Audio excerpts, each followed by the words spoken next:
Good morning, Fort McMurray, Wood Buffalo, and the rest of the world. You've tuned in to the Mac City Morning Show, and I'm your host, Elliot Pierre. We're going to start this episode off the same way we start every episode off, with a moment of gratitude. I know you could be doing a million other things with your time, and the fact that you spend it with us truly does mean the world to me, so thank you. On that note, Tanner, hit him with the intro.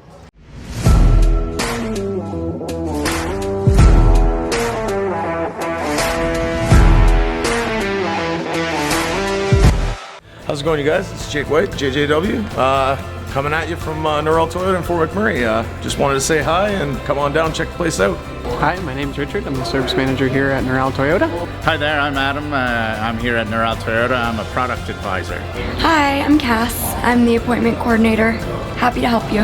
Hey, it's Keith Simpson here. I'm the general manager of Norrell Toyota, soon to be Fort McMurray Toyota. Pretty excited for our new dealership. As you've seen, you met all my staff. These guys are all my family. We're here to take care of you. Come on down and be part of our family. And we are back. Big shout out to Norrell Toyota, our title sponsor for today's episode. Thank you for your ongoing support.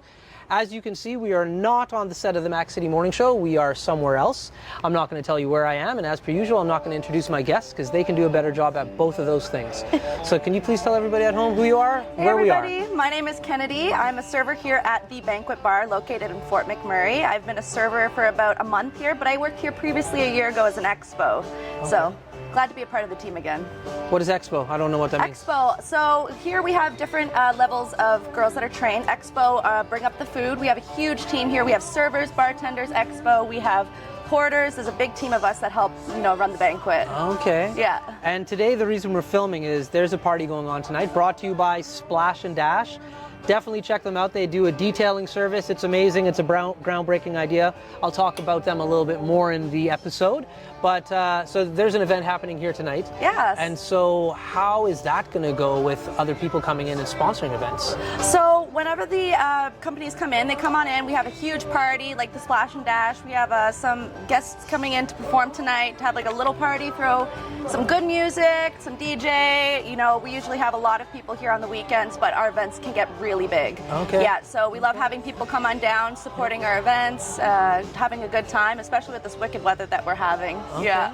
Now, are you from Fort McMurray or did you move up here? So I've been in Fort McMurray for about 12 years. I did recently just relocate back from British Columbia. Okay. Yeah, I was there taking care of my grandma, so I've come back and very sweet. Yeah, about to start college again and just working here at Banquet. To kill the time. What are you taking in school? I'm an education assistant, but I'm actually also a paramedic by trade. Okay. Yeah. Okay, so why the switch? Oh, I loved paramedics. It was really great, I love being able to help people, but my heart I love children. I really love children and being able to make a difference for the younger generations. Okay. Yeah. So where are you in your process of education for this? How quick until you're finished? So I'm just starting here at the end of August here, August 31st. Okay. And the education assistant program here at Keano, located in Fort McMurray, is about a year. Okay. So I'll be finished around June and then be able to work coming the following school year. Yeah. Have you reached out to any of the school boards yet? I have not, but I'm also actually Indigenous. So my hopes is to go up to Fort McKay or Anzac and work with one of the schools there, just giving back to my community. And I have the experience of being able to connect with children on a cultural level as well. Nice. Yeah. So where are you from originally? I was born in Calgary and I was actually adopted. Okay. So I was Very brought. cool story. Yeah, I have a huge long story. Yeah. I was brought with my family down to New Brunswick, where my adoptive family is from. Okay. We moved up from New Brunswick, 12 years ago here to Fort McMurray, and I've been here pretty well since. What part of New Brunswick? Fredericton, Naquik, Moncton. We've kind of been all over. Over the place? Yeah. I really like Moncton and Fredericton. I've spent a decent amount of time in both of those communities. Great Awesome. places. I know. Yeah, it's like, it's a different vibe. It's like you're in the East Coast, but you're not as much as like PEI and Newfoundland. Yeah, no. Like it's kind of the mainland vibe and the East vibe at the same. But that's the thing with the East Coast, there's such a different type of people, you go back, it's like a huge family, like you leave your doors unlocked, everybody knows everybody. That's like right. It's from all over. It doesn't matter whether you're, a couple cities away, 2 hours down, right. just down the road, everybody is, it's really, it's incredible. Yeah.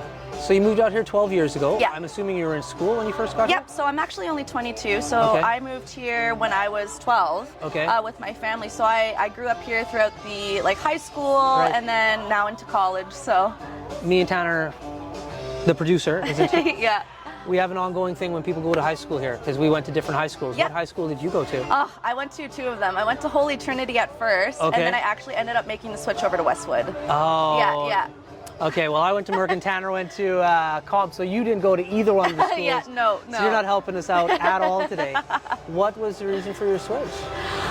I don't know. I love change. I always have. I always found comfort in, evolving and not, staying in the side of the box, opening up my horizon. Right. And I just wanted to try something else. I had tons of friends all over, so it wasn't really a big difference for me to go from one school to the other, right? Okay. Yeah. Okay. Just wanted to try something new and ended up Neat. loving Westwood. Okay. Now, you said trying something new. You went to BC for a little bit here. Yep. What were you doing in BC? So when my grandma got sick, with my paramedic skills, I was just Right. her full-time caretaker. But after that, I was looking for something else on top of taking care of her, and Yeah. I actually got a gig growing legal cannabis with Health Canada. Okay. Yeah, so I was doing that for a bit, and then something just pushed me to think, well, what am I doing? I wanted to pursue my education a little bit Right. further because I love the children. Right. So I just decided to come on back, come be with my adoptive family as well, and then continue education and keep Okay. going on this weird, crazy journey of life. Okay. Yeah. Now, how and what is the process of growing legal cannabis? How does that work? So I was employed with a Health Canada licensed facility, Okay. and so basically the job that I was doing was actually growing and fertilizing and all the stuff that's shown on the shelves, really. Okay. Yeah. So that was a really interesting process. Yeah. Yeah. So it was quite interesting. That is interesting. Yeah, it's essentially just like farming and agriculture, really. It's no Right. different than working in a greenhouse with tomatoes or Right. cucumbers. It's Yeah. just a different type of product, Right. you're doing. So it was in a greenhouse. That was my next question. So you just segued perfectly. So it's inside in a greenhouse. Yeah, then. inside in a big facility, Okay. you have the artificial lighting going through, you have the tables, you have the fertilizers, the nutrients and everything, yeah. Cool. Yeah. That is so interesting. It was really interesting. It's something I have no background knowledge about whatsoever. So in my head, I'm just do they grow it outside? Do they grow it in Yeah. a greenhouse? What is the most effective way? Because now it is a business. It really is. Right? And, with Canada legalizing it, they needed to step up from, the gross kind of dingy facilities that was, used before. That's right. So they really had to elevate their, their rules, their policies, their cleanliness to build up to Health Canada standards, which is, right. no different than working in a restaurant following all fire codes and all the other codes that, right. is associated with Yeah. making sure that everything is up to par and meets health and safety standards. Right. Yeah. Cool. Well, listen, before we continue this conversation, we're going to throw it to an ad. We have an awesome sponsor, Carrie. She owns a company in town called Patchouli Rose. Oh, awesome. She's going to talk to us a little bit about sunscreen and sun protection. Hi, it's Carrie with Patchouli Rose Herbal Apothecary.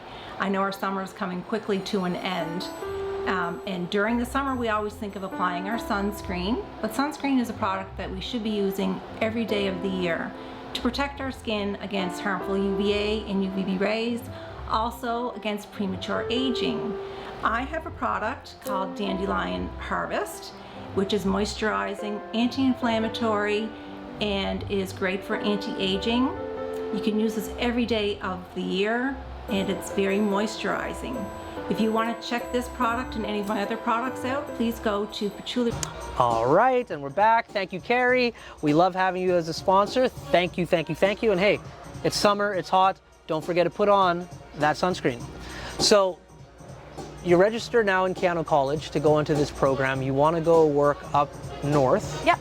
Have you been up north before? Yeah, so I've actually visited a lot of the Fort McKay facilities. The powwows. I'm quite involved in a lot of the things that gets thrown on around here in Fort McMurray. Okay. I have family members who work up at the Fort McKay School at the moment. Okay. I have a lot of experience with all the reserves here as well. I worked Right. at the Anzac one as well as a summer student before I started my paramedicine. Okay. Yeah, so that was very Okay. interesting as well. I just ask blunt questions. How did you get so involved in your culture? You know, with Indigenous people, we've always kind of been forced to not embrace our culture. And so I feel like a lot of the things is breaking that cycle. And the younger generations have really realized that to embrace who we are, not be ashamed, because we're trying to make such a change in the world and in Canada. So, you know, talking with elders in like local communities or just family members, you know, like I have a lot of family members back east who are chief and council. So just a matter of getting involved and actually putting yourself out there and wanting to know more. So I think that was the biggest thing with helping me, you know, come embracing with my culture. That's really cool. Good for you. Yeah. That's awesome. Yeah, it really is. It's a big thing now. Like I grew up here in Fort McMurray. And I know some of my friends who are Indigenous, like, it wasn't one of those things that they really wanted to broadcast all the time. Yeah. Especially some who were Métis and could get away with potentially not being identified. Exactly. But I've seen a huge cultural swing over the last, like, few years where I have a little boy, Keegan. He's 7 years old, and his best friend is Eli. And Keegan comes from a mixed family, just like I did. So he's like, looks like John Stamos, right? But Eli also comes from a mixed family, so they kind of look the same. But Eli is Métis, and my little boy wants to be Métis so bad. Like, he does the Redwater jig with Eli, he has sashes, and like, that's such a beautiful thing to see, because when I was his age, that would have never have occurred. Never. Ever. Yeah. So yeah, by like getting more involved with your culture and, like you said, like trying to be more vocal with it. Yeah, exactly. That's where change starts to happen. And I think within Canada, you know, we're such a culturally embracive country, you know. We're not just made up of one certain group of people. There's tons of us, you know, from everywhere, globally. That's right. Especially in Fort McMurray, you know, there's so many different variety of people, ethnicities, cultures here located. Yeah. So I think that's a bonus, you know. Everybody, there's so many variety. Everybody's okay with being themselves. Everybody is accepting in Fort McMurray, and we've seen that through the fires, through the floods. It's a family here, and I think that was a really great thing too with how culturally immersive we are here. It's just, it's so much easier to be open rather than secluded. Right. Awesome. Well, listen, that's the end of the show. Thank you very much for sitting down and chatting with me today. No, thanks for having me. I do appreciate it. Anytime you want to come back, come check out the studio. We love to have reoccurring guests. 100%. But before I cut you loose, everybody gets a shameless shout out or plug. So you have the mic, the camera, the lights. Have fun. What? No, you got a shameless shout out or plug. What is it? Oh my Anything you gosh. want. I know I'm putting you on the spot. Oh my gosh. Let's blow this popsicle stand. There you go. All right. Well, Fort McMurray, Wood Buffalo, and the rest of the world, thank you for tuning in to another episode of the Mac City Morning Show. Big shout out to our title sponsor, Noral Toyota.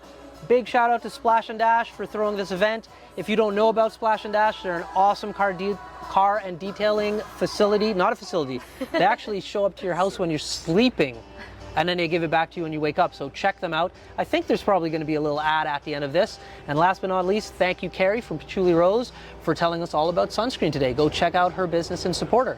I hope everybody's having a great day, and I'll see you tomorrow. Peace. What a deadly old way to end another morning show. Later, boss. It's so ballistic!